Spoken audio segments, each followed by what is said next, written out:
At 0555 on the morning of June 16th, 1943, Captain Jay Zeamer, Jr. lifted his B-17E bomber off the runway at Port Moresby, New Guinea, and pointed the nose towards 600 miles of enemy-held territory, 25 years old, 9 months in the Pacific. 0 official combat missions as a pilot. The son of a civil engineer from Pennsylvania was about to fly the most dangerous reconnaissance mission of the entire war, alone, without fighter escort. Into airspace, defended by 150 Japanese aircraft. The bomber carried a name painted on its nose, Old 666.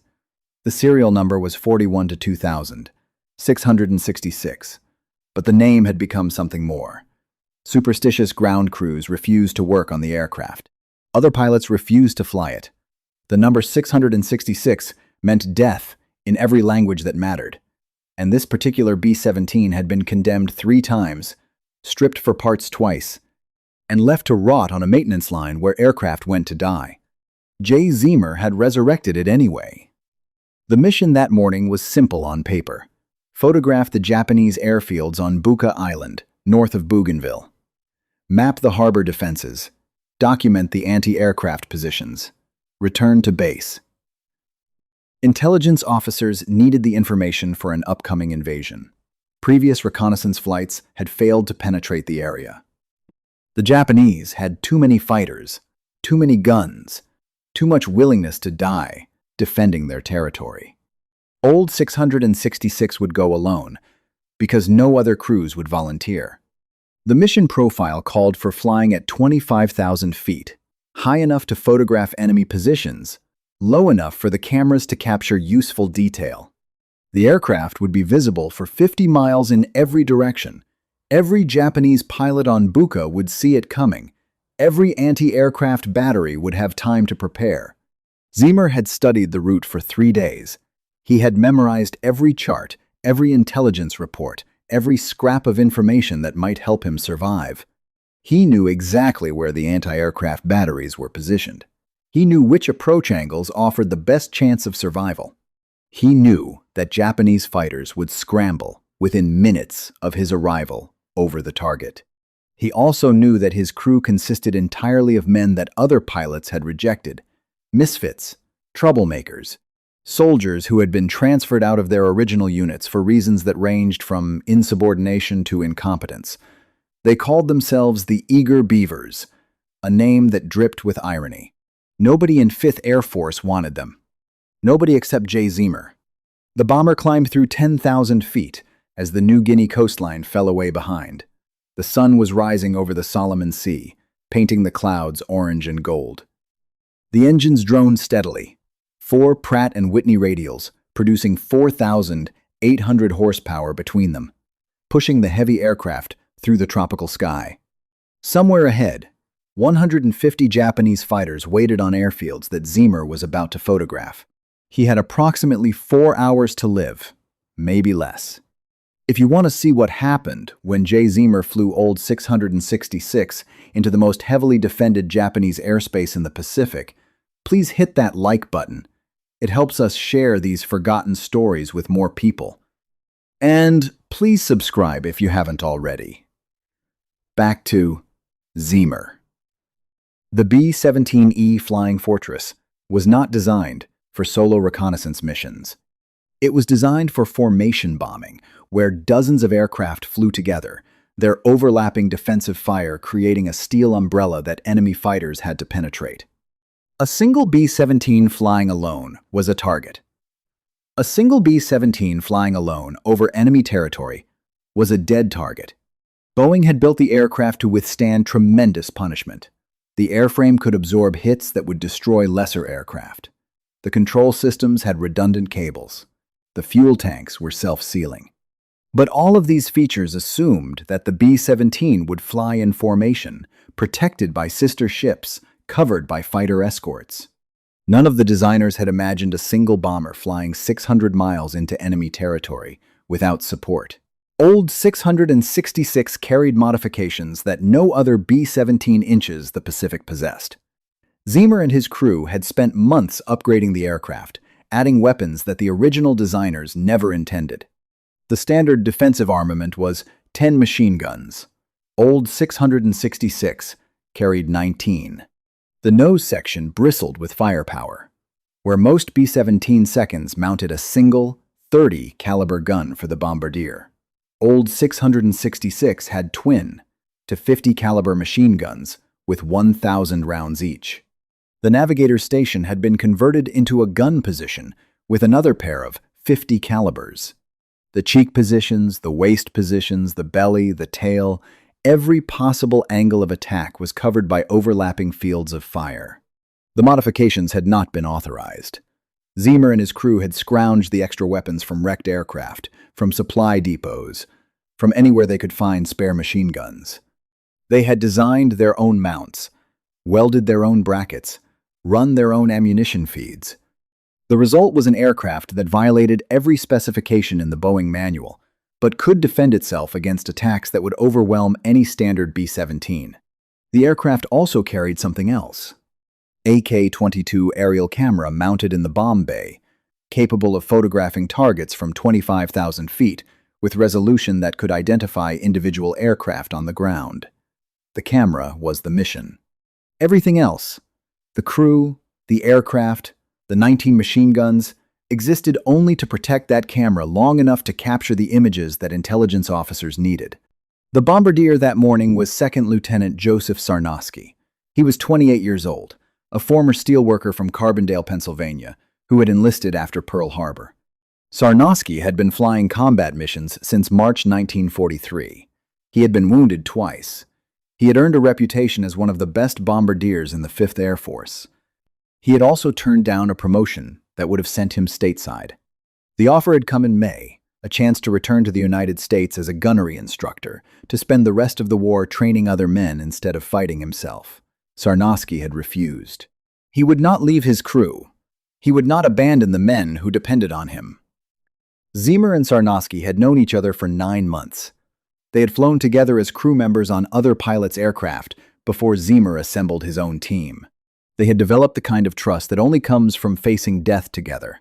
Each knew exactly how the other would react in combat. Each trusted the other with his life. That trust was about to be tested in ways neither had imagined. The flight engineer was Technical Sergeant Johnny Abel, a tough Texan who had been busted from sergeant to private after getting into a fight with an officer. The radio man was Staff Sergeant William Vaughn, who had a gift for keeping communications equipment, working in conditions that destroyed lesser radios. The navigator was Lieutenant Ruby Johnston, whose drinking problem had gotten him transferred out of his previous unit. The tail gunner was Sergeant Herbert Pugh, written up for insubordination so many times that his disciplinary file was thicker than his qualification records. The waist gunners were Sergeants Forrest Dillman and George Kendrick.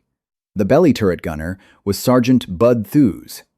10 men in a condemned aircraft flying towards certain combat. Every one of them had volunteered for this mission. Every one of them knew the odds. Every one of them had decided that proving themselves was worth the risk of dying. Old 666 crossed the coastline of Bougainville at 0830, 3 hours after takeoff. The island stretched across the horizon, a dark green mass of jungle and mountain that harbored 40,000 Japanese troops. Volcanic peaks rose to 10,000 feet, their slopes covered with impenetrable rainforest. Rivers carved silver channels through the green. Somewhere on those slopes, radar operators were already tracking the American bomber. Somewhere on those airfields, pilots were running toward their aircraft. Zeamer held course at 25,000 feet. The air was thin and cold at this altitude, barely enough oxygen to sustain consciousness without supplemental equipment. The crew breathed from rubber masks connected to oxygen bottles. Their fingers grew numb inside heated flight suits that barely kept pace with the -40 temperatures. Ice formed on the windscreen. The engines labored in the thin atmosphere. Buka Island appeared ahead, a flat coral pancake attached to Bougainville's northern tip by a narrow strait. The island was approximately 30 miles long and 10 miles wide, low-lying and covered with coconut plantations that the Japanese had converted into military installations.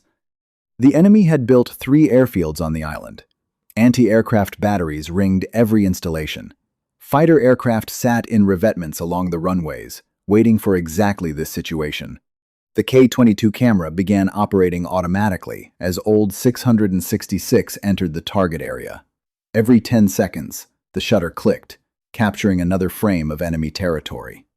The film would show everything: aircraft types and quantities, building locations, gun positions, supply dumps, fuel storage areas, ammunition bunkers. Intelligence officers would study these images for weeks, extracting information that would save American lives during the coming invasion. First, Zeamer had to get the film home. The first Japanese fighters appeared at 0841. Zeamer counted them rising from Buka's main airfield, climbing hard to intercept the American bomber that had dared to enter their airspace. He counted 10 aircraft, then 15, then more rising from secondary fields, converging from all directions like angry hornets, defending their nest. The final count would exceed 20 fighters: Mitsubishi A, 6 M0s, and Nakajima Ki, 43 Oscars, Japan's frontline interceptors. Each one carried 2 7.7mm machine guns and a 20mm cannon. Each one was flown by pilots who had been killing Americans since Pearl Harbor. Many of them had dozens of victories. Some had over 100. Old 666 was outnumbered, 20-1. The crew had 19 machine guns and approximately 11,000 rounds of ammunition. The mathematics suggested annihilation. The only question was how long the bomber could survive before the fighters tore it apart. Zeamer held course. The camera was still operating. The mission was not complete. The first attack came from dead ahead. A Zero dove out of the sun, its nose guns winking fire at 1,000 yards. The Japanese pilot had chosen a head-on attack, the most difficult interception angle but also the most dangerous for the bomber. A hit in the cockpit would kill the pilots. A hit in the nose would destroy the bombardier. Zeamer felt the aircraft shudder as rounds struck the fuselage. Holes appeared in the aluminum skin. Wind whistled through the punctures. He heard Sarnoski's twin, 50 calibers, open up from the nose section, pouring fire at the oncoming fighter. The tracers reached out like streams of fire, converging on the diving Zero. The fighter passed beneath the bomber and disappeared. Zeamer did not know if Sarnoski had hit it. He did not have time to wonder. 3 more fighters were lining up for their attack runs. The sky over Buka transformed into chaos. Japanese fighters attacked from every angle simultaneously. The standard tactics that worked against bomber formations, single passes from the rear, became impossible when there was only one target. The fighters swarmed like hornets, each pilot seeking his own attack angle, each determined to be the one who killed the American bomber. Old 666's gunners responded with everything they had. 19 machine guns roared continuously. Spent brass casings piled up on the deck plates. Cordite smoke filled the fuselage despite the wind rushing through bullet holes in the aircraft's skin. The noise was overwhelming, a continuous thunder of gunfire that made communication nearly impossible. Zeamer held course. The camera was still clicking. The mission was still in progress. A Zero came in from the 2 o'clock position, its 20mm cannon tearing holes in Old 666's right wing. Zeamer felt the controls grow sluggish as flight surfaces were damaged. Hydraulic fluid leaked from severed lines. He compensated instinctively, adding pressure to counteract the aerodynamic changes that could send the aircraft into an uncontrollable spin. Another Zero attacked from below. The belly turret gunner, Bud Thews, poured fire into the climbing fighter until it rolled away trailing smoke. A third fighter came in from the left, rear, taking hits from 2 waist gunners simultaneously before breaking off with visible damage. The Japanese pilots were experiencing something unfamiliar. Most B-17 seconds they encountered flew in formation, their defensive fire concentrated in predictable patterns. Old 666 was alone, but its firepower exceeded anything they had encountered. The extra guns that Zeamer's crew had installed were creating overlapping fields of fire that no single aircraft could easily penetrate. The fighters kept coming anyway. They had numerical superiority. Eventually, they would overwhelm the Americans' defenses. It was simple mathematics, the kind of calculation that fighter pilots made instinctively.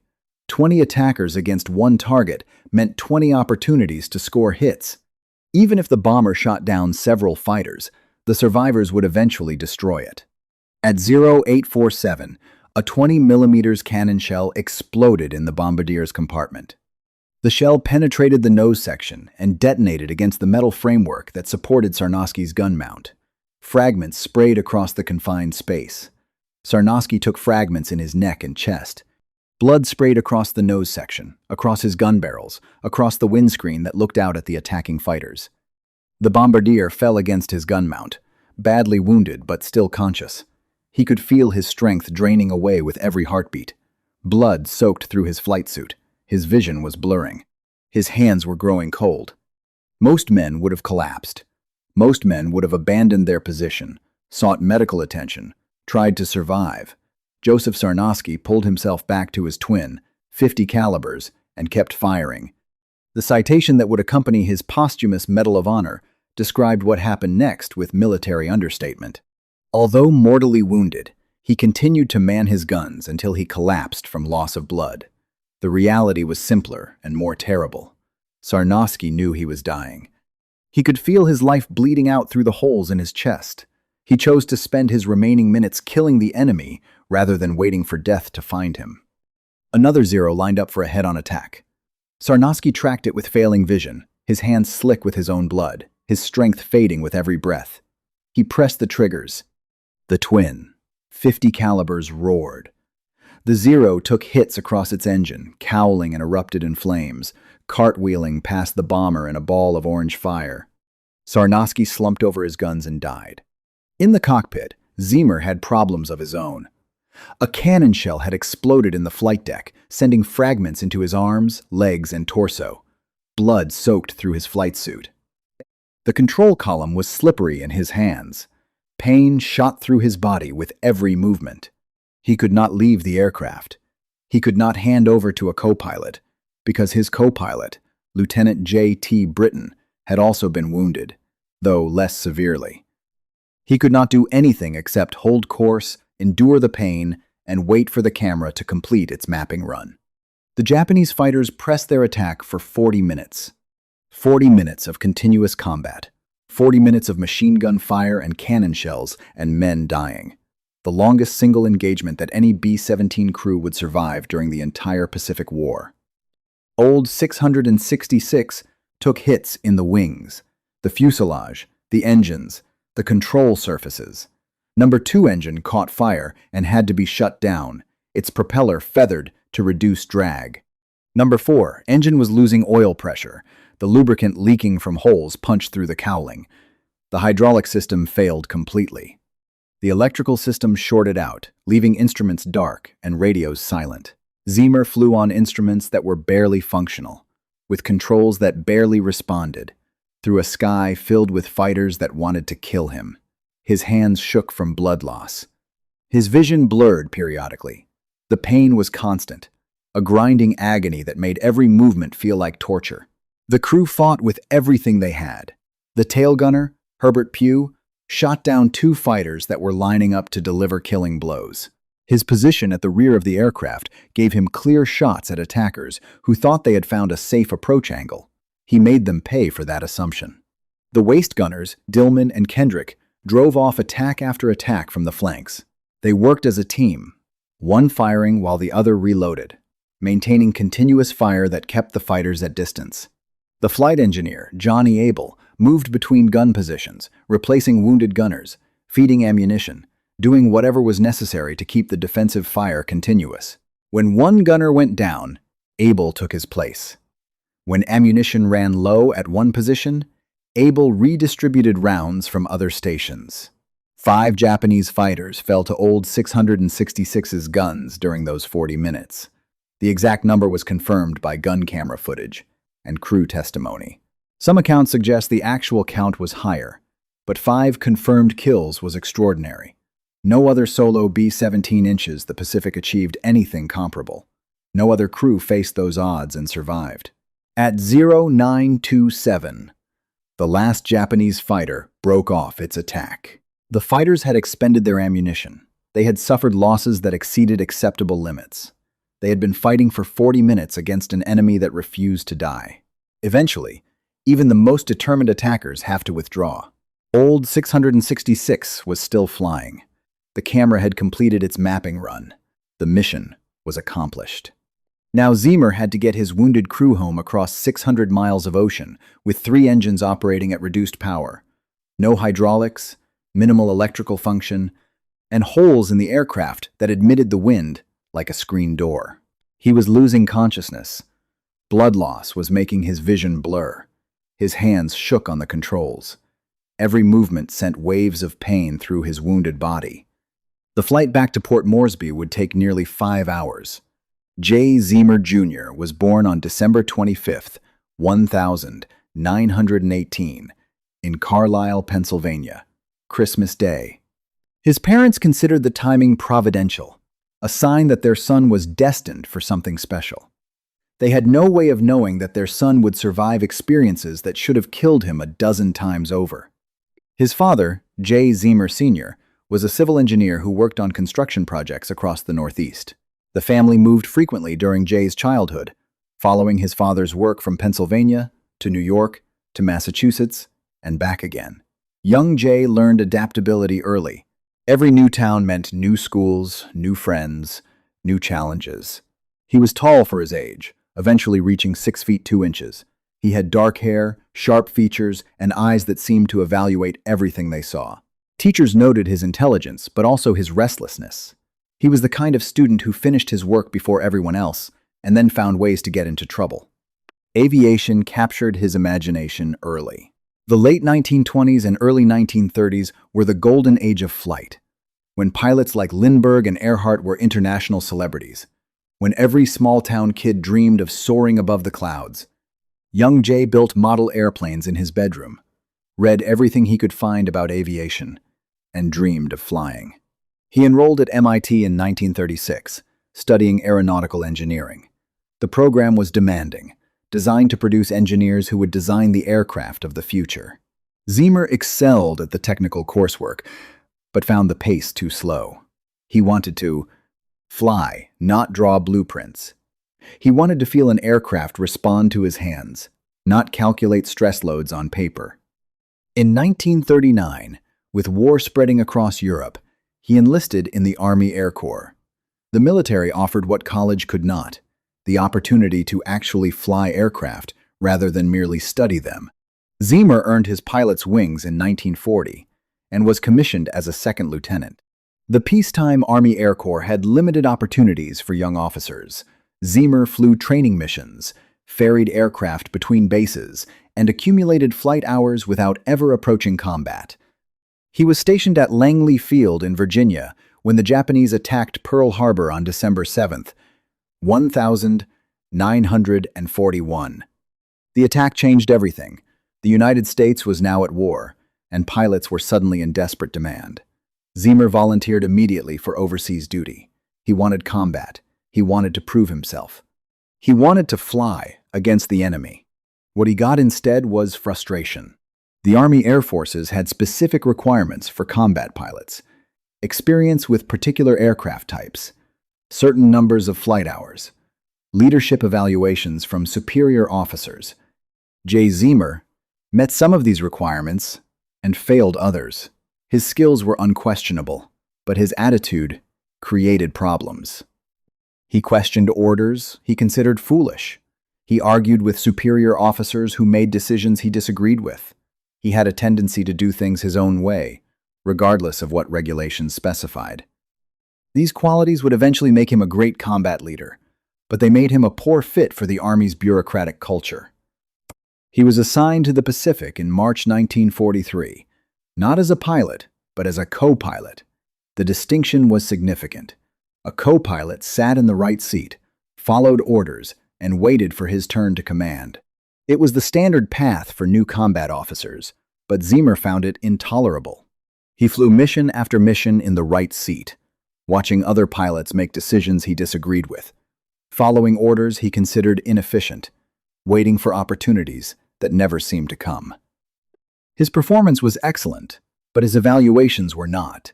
Senior officers noted his difficulty accepting authority and tendency to question operational decisions. In the Army Air Forces of 1943, these comments were career-ending. Zeamer was passed over for his own aircraft again and again. He watched less experienced pilots receive commands while he remained stuck in the co-pilot seat. Then he met Joseph Sarnoski.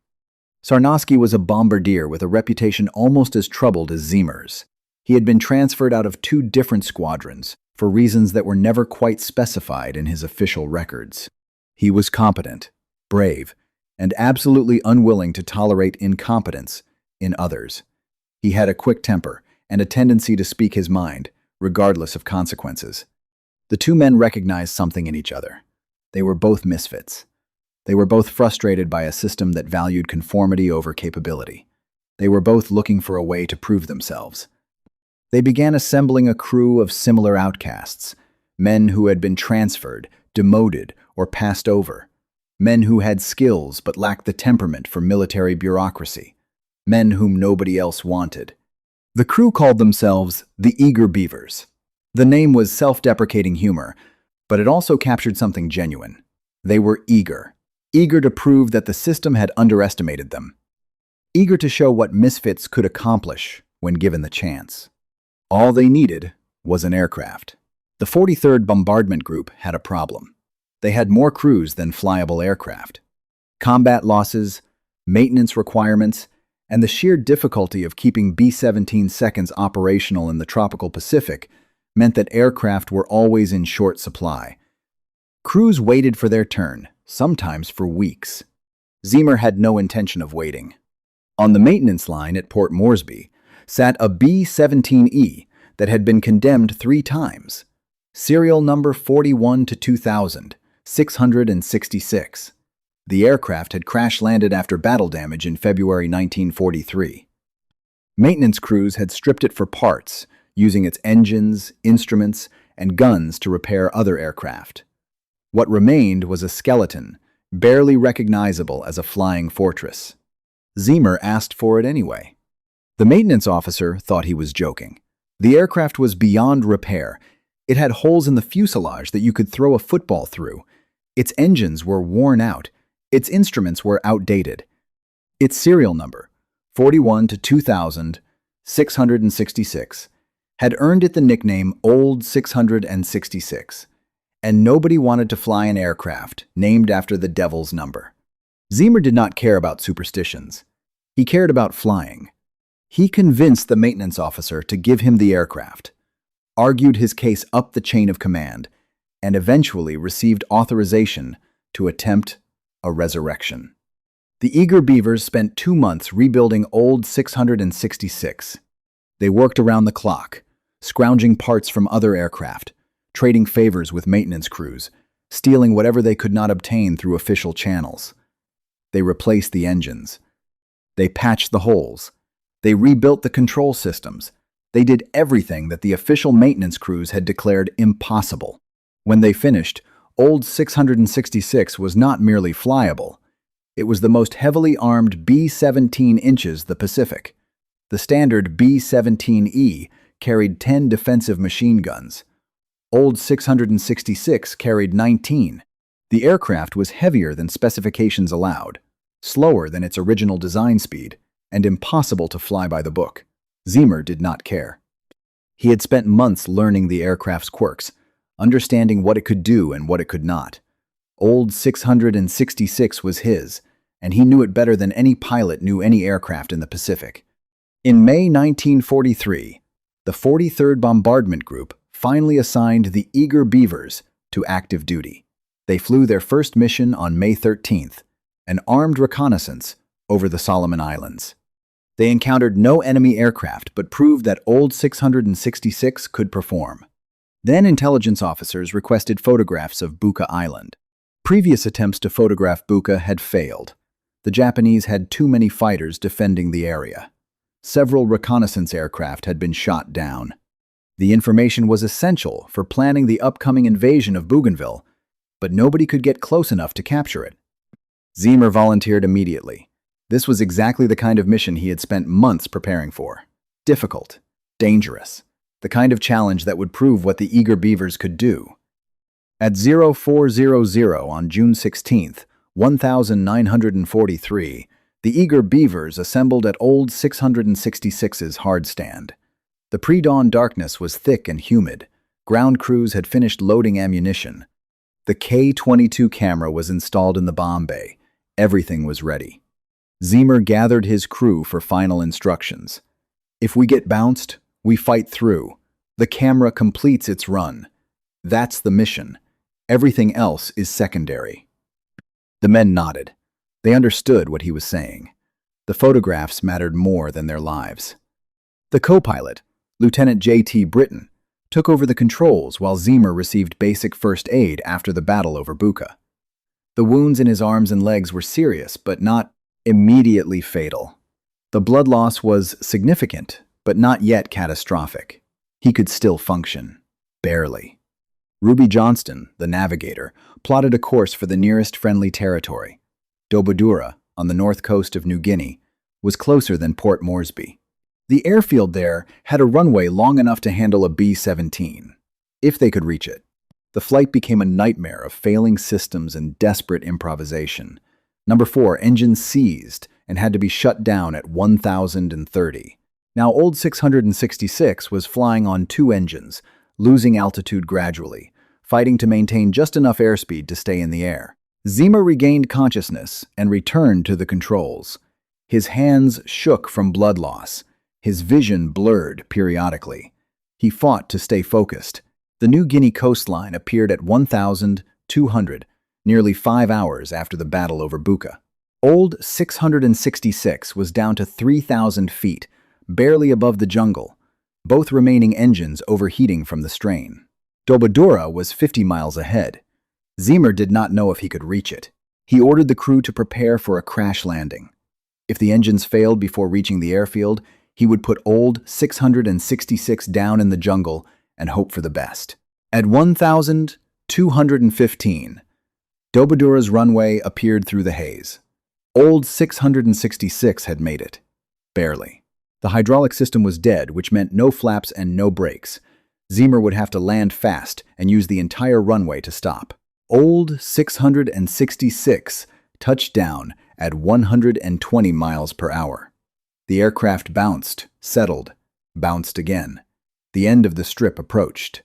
Old 666 stopped, with 50 feet of runway remaining. Zeamer's hands fell from the controls. He had been flying wounded for nearly 5 hours. He had brought his crew home from a mission that should have killed them all. He collapsed unconscious and did not wake for 3 days. The medical staff at Dobodura did not expect Jay Zeamer to survive. His wounds were extensive. The blood loss was severe. The physical exertion of flying a damaged aircraft for 5 hours had pushed his body beyond its limits. They stabilized him and evacuated him to a hospital in Australia. For 3 days, he remained unconscious. Doctors monitored his vital signs and waited. When he finally opened his eyes, the first thing he asked about was his crew. The news was mixed. Joseph Sarnoski was dead. He had been killed during the battle over Buka, shot through the neck and chest, but continuing to man his guns until he collapsed. The rest of the crew had survived, though several were seriously wounded. Old 666 was destroyed. The damage from the battle was so extensive that the aircraft was beyond repair. Maintenance crews stripped it for parts one final time, and the condemned bomber finally met its end. But the mission had succeeded. The K-22 camera had captured everything: photographs of Buka's airfields, anti-aircraft positions, and harbor defenses. Intelligence officers studied the images for weeks, extracting information that would save lives during the upcoming invasion of Bougainville. 2 crews had been awarded the Medal of Honor for a single mission only once before in American history. Jay Zeamer and Joseph Sarnoski would become the second. President Franklin Roosevelt approved both awards in late 1943. Sarnoski's was posthumous. Zeamer's was presented on January 6, 1944, at an Army hospital in Texas where he was still recovering from his wounds. The citation described what Zeamer had accomplished in formal military language. For conspicuous gallantry and intrepidity in action above and beyond the call of duty. The words were standard. What made Zeamer's different was the context. He had assembled a crew of misfits and made them the best reconnaissance team in the Pacific. He had resurrected an aircraft that everyone else had condemned. He had flown into combat, outnumbered 20-1, and survived. He had brought his wounded crew home across 580 miles of enemy territory with a destroyed aircraft and wounds that should have killed him. His recovery took months. The wounds in his arms and legs healed slowly. The Army Air Forces offered him a stateside assignment, training duties, safe positions far from combat. Zeamer accepted reluctantly. His wounds had left him unfit for further combat operations. He spent the remainder of the war training other crews, passing on the lessons he had learned over Buka. He told them about Sarnoski, about the bombardier who had refused to leave his guns even when dying. He told them that courage mattered more than conformity, that ability mattered more than attitude. Jay Zeamer was discharged from the Army Air Forces in 1945. The war was over. He returned to civilian life with the Medal of Honor, a permanent limp from his wounds, and memories that would never fade. He settled in Maine, as far from the Pacific as geography would allow. He worked in various businesses, married, raised a family. He did not talk much about the war. When people asked about his Medal of Honor, he deflected. The men who deserved recognition, he said, were the ones who did not come home. Sarnoski was buried in Arlington National Cemetery, his grave marked with the Medal of Honor that he earned by refusing to abandon his guns. The years passed quietly. The veterans of World War II, aged, retired, began to die. Reunions grew smaller each year. Jay Zeamer Jr. died on March 22, 2007, in Boothbay Harbor, Maine. He was 88 years old. The last surviving crew member of Old 666 was gone. His obituary appeared in newspapers across the country. Medal of Honor recipient, commander of the most famous reconnaissance mission of the Pacific War. The pilot who had assembled a crew of misfits and led them into history. What the stories often missed was the context. Jay Zeamer had spent months fighting a military bureaucracy that considered him unsuitable for command. He had resurrected an aircraft that everyone else had abandoned. He had built a crew from soldiers that other units had rejected. The mission over Buka was not a single moment of courage. It was the culmination of months of preparation, of refusing to accept the judgment of men who did not understand what he could accomplish. It was proof that misfits could become heroes, that condemned aircraft could become legends, that one man's determination could change the course of a war. Old 666 is remembered today through displays at the National Museum of the United States Air Force in Dayton, Ohio. Photographs of the aircraft, the crew, and the mission are preserved for future generations. The Eager Beavers are all gone now. The men who rebuilt a condemned aircraft and flew it into the most heavily defended airspace in the Pacific have passed into history. What survives is the lesson they taught. That courage matters more than conformity. That ability matters more than attitude. That misfits can become heroes when given the chance. June 16th, 1943. A solo B-17 over Buka Island. 20 Japanese fighters climbing to intercept. 40 minutes of combat that would kill one man, wound 5 others, and earn 2 medals of honor. Old 666 flew into history that morning. Jay Zeamer and his Eager Beavers proved that the system had underestimated them. The misfits became legends, and the condemned aircraft became the most famous B-17 inches, the Pacific. If this story moved you the way it moved us, please hit that like button. Every single like tells YouTube to show this story to more people who need to hear it. Hit subscribe and turn on notifications. We rescue forgotten stories from dusty archives every single week. Stories about pilots who built their own aircraft from condemned parts. Stories about crews that nobody wanted who became heroes. Real people. Real heroism. Real sacrifice. Drop a comment right now and tell us where you are watching from. United States, United Kingdom, Canada, Australia. Our community stretches across the entire world. You are not just a viewer. You are part of keeping these memories alive. Tell us your location. Tell us if someone in your family served. Tell us if you have ever heard of Jay Zeamer or Old 666 before today. Thank you for watching, and thank you for making sure the Eager Beavers never become forgotten. These men deserve to be remembered, and you are helping make that happen. He assembled a crew of misfits. He resurrected a condemned aircraft. He flew into hell and brought his men home. That is the story. That is the legacy. That is Jay Zeamer.